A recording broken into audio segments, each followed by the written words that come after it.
যুবতী মেয়ে উত্তরে বলে, মা আপনি জানেন না আমিরুল মুমিনিন খলিফাতুল মুসলিমিন ওমরে ফারুক দুধে পানি মিশানোকে দণ্ডনীয় অপরাধ বলে ঘোষণা দিয়েছে, জানেন না? এবার বৃদ্ধা মহিলা বলে, আরে পাগলি, এই ভোর রাতে আমিরুল মুমিনিন ওমরে ফারুক আসবে কোত্থেকে?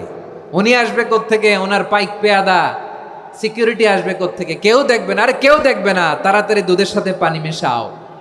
এই কথা যখন মা বলেছে, যুবতী মেয়েটা চমৎকার একটা উত্তর দিয়েছে। তিনি বলেছিলেন, ইয়া উম্মি, ও আমার মা, লাউলা রাআ উমর লা রাআ রব্বু উমর। ও আমার প্রিয়তমা মা, আপনি ঠিকই বলেছেন, গভীর রাতে ওটের দুধে পানি মিশালে ওমর দেখবে না, কিন্তু মা খেয়াল রাখবেন, ওমর যদি নাও দেখে, ওমরের রব কিন্তু দেখে। চিল্লায় বলেন ঠিক কিনা? আল্লাহর চোখ ফাঁকি দেয়া যায়? আচ্ছা, বুঝে থাকলে বলেন তো, সিসি ক্যামেরার চোখ ফাঁকি দেয়া যায় কি যায় না? পুলিশের চোখ, র্যাবের চোখ, বিমানবন্দরে কাস্টমস অফিসারের চোখ, কিন্তু আমার আল্লাহর চোখ? সবাই বলেন, আল্লাহর চোখ ফাঁকি দেয়া যায়? এই সেন্সটা নিয়ে আসা নিজের মধ্যে, আমি what ever I do, Allah is watching me.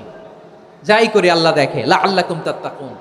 রমাদানের রোজা, ইফতারি, সিয়াম, ইবাদত সব কিছুর মধ্য দিয়ে আপনাকে খেয়াল করতে হবে যে লাআল্লাকুম তাত্তাকুন, এই স্ট্যান্ডার্ড এটা অ্যাচিভ হচ্ছে কিনা আমাদের, যাতে করে তোমরা মুত্তাকি হতে পারো, আল্লাহ ভীরু হতে পারো। তাকওয়া, এটা হচ্ছে the essence of Islam. What is তাকওয়া? তাকওয়া মানে কি? তাকওয়ার সংজ্ঞা অনেকে অনেকভাবে দিয়েছেন। আমি সরাসরি সাহাবাদের কাছ থেকে একটা সংজ্ঞা আপনাদের শোনাচ্ছি। ওমরে ফারুক রাদিয়াল্লাহু তাআলা আনহু উবাই ইবনে কাব রাদিয়াল্লাহু তাআলা আনহুকে জিজ্ঞেস করেছিলেন, ইয়া উবাই মা হুয়া তাকওয়া? হে উবাই, তাকওয়া কি? তাকওয়া কাকে বলে? উবাই ইবনে কাব তিনি প্রশ্নের উত্তর না দিয়ে উনিও আবার প্রশ্ন ছুড়লেন। তিনি বললেন, ইয়া আমিরুল মুমিনিন, আমা সালাকতা তরিকান যা শাউক? আপনি কি কাঁটাযুক্ত রাস্তা দিয়ে মরুভূমিতে কখনো হেঁটেছেন? যে রাস্তার চারদিকে ক্যাকটাস, গুলমলতার কাঁটা, হেঁটেছেন? ওমরে ফারুক বললেন, নাম, হেঁটেছি। বালা, হেঁটেছি। কাইফা আমিলতা, কিভাবে হেঁটেছেন? ওমরে ফারুক বললেন, শাম্মারতু ওয়াজতাহাত্তু, আমি আমার জামা, জুব্বা আর চাদর আটোসাটো করে গায়ের সাথে এমন ভাবে মিলিয়ে রেখেছি, এমন সাবধানে হেঁটেছি যাতে করে মরুভূমির ক্যাকটাসের গুলমলতার কাঁটা আমার গায়ে বিঁধে না যায়। উবাই ইবনে কাব বললেন, ফাযালিকা হুয়া তাকওয়া। আরে তাহলে আপনি তো ঠিকই জানেন তাকওয়া মানে কি, এটাই তো তাকওয়া। ওই রাস্তা দিয়ে যেভাবে হেঁটেছেন, পুরো দুনিয়ার জিন্দেগিটা এইভাবে সাবধানে চলার নামই হচ্ছে তাকওয়া। চিল্লায় বলো ঠিক কিনা? এই দুনিয়াতে পাপ পঙ্কিলতা থাকবে, শয়তানির হাতছানি থাকবে, অপরাধ প্রবণতা থাকবে, নফসের খায়েশ থাকবে, অন্যায়ের হাতছানি থাকবে। সব কিছুকে দলে মুচড়ে পেছনে ফেলে সাবধান হয়ে এই দুনিয়ার সিরাতুল মুস্তাকিমের পথে চলতে হবে। যেই রাস্তা শুরু হয়েছে দুনিয়াতে, শেষ হয়ে গিয়েছে আল্লাহর জান্নাতের ভেতরে। চিল্লায় বলেন ঠিক কিনা? আমার প্রিয় চাঁপাইনবাবগঞ্জের ভাইয়েরা, এটার নামই তাকওয়া। উবাই ইবনে কাব বললেন, ও আমিরুল মুমিনিন, ওই কাঁটাযুক্ত গুলমলতার রাস্তার মধ্যে ঠিক যেমনি সাবধান হয়ে আপনি হেঁটেছেন, এই দুনিয়ার বুকে ওই সাবধান হয়ে চলার নাম হলো তাকওয়া। সুবহানাল্লাহ। তাহলে তাকওয়া কারে বলে? আমার চাঁপাইনবাবগঞ্জের কলেজার টুকরা ভাইয়েরা, বুঝতে পারছেন আপনারা? হ্যাঁ, তাকওয়ার শুধু দুইটা নমুনা আপনাদের সামনে পেশ করব, আপনাদের ক্লিয়ার হয়ে যাবে। একটা নমুনা তো দিলাম, আরেকটা নমুনা, সেটাও ওমরে ফারুক রাদিয়াল্লাহু তাআলা আনহুর জীবনী থেকে। উনি ছিলেন ন্যায়পরায়ণ শাসক। রাত্রিবেলা প্রজাদের কি হাল হাকিকত, কি অবস্থা, ঘুরে ঘুরে প্যাট্রোলিং করতেন পুলিশের মতো। তো সারা রাত প্যাট্রোলিং করে সারা রাত তিনি ঘুরেছেন কার কি অবস্থা দেখে। শেষ রাতে তিনি ফিরে আসতেছেন। তিনি থাকতেন, সেই বুখারীতে এসেছে, কানা ইয়াসকুনু ফি আওয়ালিল মদিনা, মদিনার উঁচু এলাকায় থাকতেন। তো ফিরে আসার সময় উনি একটা প্রাচীর বেষ্টিত ঘরের পাশে দুইজন নারীর কথোপকথন শুনতে পেলেন। কয়জন নারীর? দেখি আপনাদের মনোযোগ আছে কিনা, বলেন কয়জন নারীর? একজন বৃদ্ধা, একজন যুবতী। উনি কান লাগিয়ে শুনতে পাচ্ছেন। বৃদ্ধা মা, ওমরে ফারুক কাউকে দেখতে পাচ্ছেন না, শুনতে পাচ্ছেন। বৃদ্ধা মা তার যুবতী মেয়েকে বলে, এই তাড়াতাড়ি উটের দুধ দহন করে উটের দুধের সাথে পানি মিশাও, তাইলে কালকে বাজারে মদিনায় বেশি দামে বিক্রি করা যাবে, লাভ হবে অনেক। বৃদ্ধা মহিলা এটা বললেন। যুবতী মেয়ে উত্তরে বলে, মা আপনি জানেন না আমিরুল মুমিনিন খলিফাতুল মুসলিমিন ওমরে ফারুক দুধে পানি মিশানোকে দণ্ডনীয় অপরাধ বলে ঘোষণা দিয়েছে, জানেন না? এবার বৃদ্ধা মহিলা বলে, আরে পাগলি, এই ভোর রাতে আমিরুল মুমিনিন ওমরে ফারুক আসবে কোত্থেকে?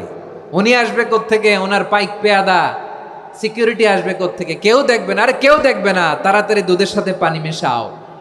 এই কথা যখন মা বলেছে, যুবতী মেয়েটা চমৎকার একটা উত্তর দিয়েছে। তিনি বলেছিলেন, ইয়া উম্মি, ও আমার মা, লাউলা রাআ উমর লা রাআ রব্বু উমর। ও আমার প্রিয়তমা মা, আপনি ঠিকই বলেছেন, গভীর রাতে ওটের দুধে পানি মিশালে ওমর দেখবে না, কিন্তু মা খেয়াল রাখবেন, ওমর যদি নাও দেখে, ওমরের রব কিন্তু দেখে। চিল্লায় বলেন ঠিক কিনা? দিস ইজ কল্ড তাকওয়া। লাউলা রাআ উমরু লা রাআ রব্বু উমর। ওমর দেখে না, কিন্তু ওমরের রব দেখে। চিল্লায় বলেন ঠিক কিনা?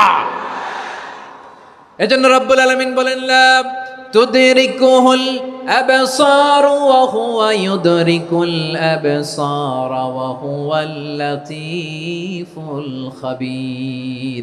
তিনি এমন সত্তা, দুনিয়ার কোনো চোখ তাকে দেখে না, কিন্তু দুনিয়ার সবগুলো চোখকে, সব মানুষের অ্যাক্টিভিটিসকে, আরশের উপর থেকে সব কিছু মুহূর্তে মুহূর্তে দেখতে পান কে?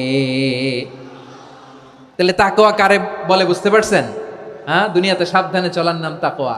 কেউ দেখে না, কিন্তু আল্লাহ দেখে। এই সেন্স, এই জবাবদিহিতার ভয়, দ্য সেন্স অফ অ্যাকাউন্টেবিলিটি, এই সেন্স নিজের মধ্যে গ্রো করার নাম হচ্ছে তাকওয়া। আর এই সিয়াম পালন করার প্রাইম অবজেক্টিভ অফ সিয়াম হচ্ছে লাআল্লাকুম তাত্তাকুন। আওয়াজ করে বলেন, লাআল্লাকুম তাত্তাকুন।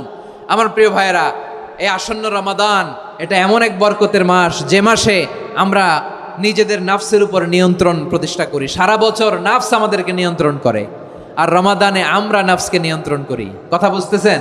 সারা বছর নাফস আমাদেরকে নিয়ন্ত্রণ করে। এই যে এখন আমার খেতে মনে চাইলে যে খেজুর রাখা, আমি খেজুর খেতে পারবো। নাটস আছে, বাদাম খেতে পারি। খাইতে মন চাইলে পানি, আমার রুহুটা চায়, আমার নাফসটা খেতে চায়, আমি খেতে পারি, পান করতে পারি। বিবাহিতরা দিনের বেলায় স্ত্রীর সাথে মেলামেশা করতে চাইলে করতে পারে, কিন্তু রমাদানে দিনের বেলায় খেতে মনে চায়, কিন্তু আমরা খাই। আমার প্রবৃত্তি খেতে চায়, কিন্তু প্রবৃত্তির কথা আমরা শুনি, কথা কয় না। রমজানে খেতে মন চাইলে আমরা খাই, তৃষ্ণায় গলা ফেটে যায়, গলার ছাতি ফেটে যায়, কিন্তু এক ঢোক পানি কি আমরা গিলি? বিবাহিতরা দিনের বেলা স্ত্রীর সাথে কি মেলামেশায় যায় না?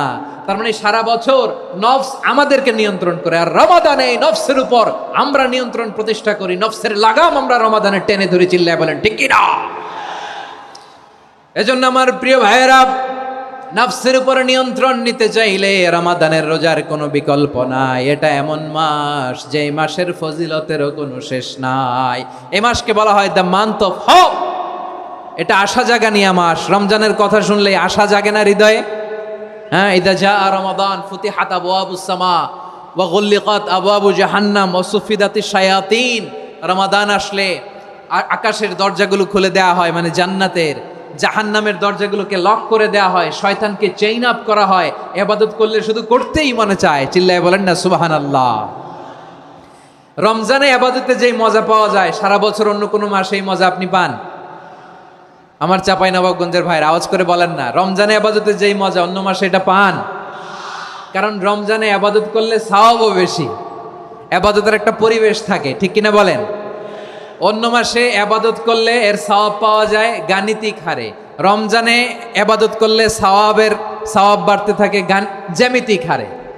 সুবহানাল্লাহ কইবেন না? অন্য মাসে সওয়াব বাড়ে গাণিতিক হারে, রমাদানে ইবাদত করলে সওয়াব বাড়ে কিভাবে জ্যামিতিক হারে বাড়ে দেখেন। রমাদানে একটা নফল করলে ফরজের সমান সওয়াব, একটা ফরজ করলে 70 থেকে 700 গুণ সওয়াব। রমজানে উমরা করলে হজের সমান সওয়াব। সুবহানাল্লাহ নাই? দ্য মান্থ অফ হোপ, আশা জাগানিয়া মাস। এই মাস আমাদেরকে হোপফুল করে, আশাবাদী করে। রমাদান যেমনি দ্য মান্থ অফ হোপ, আশা জাগানিয়া মাস।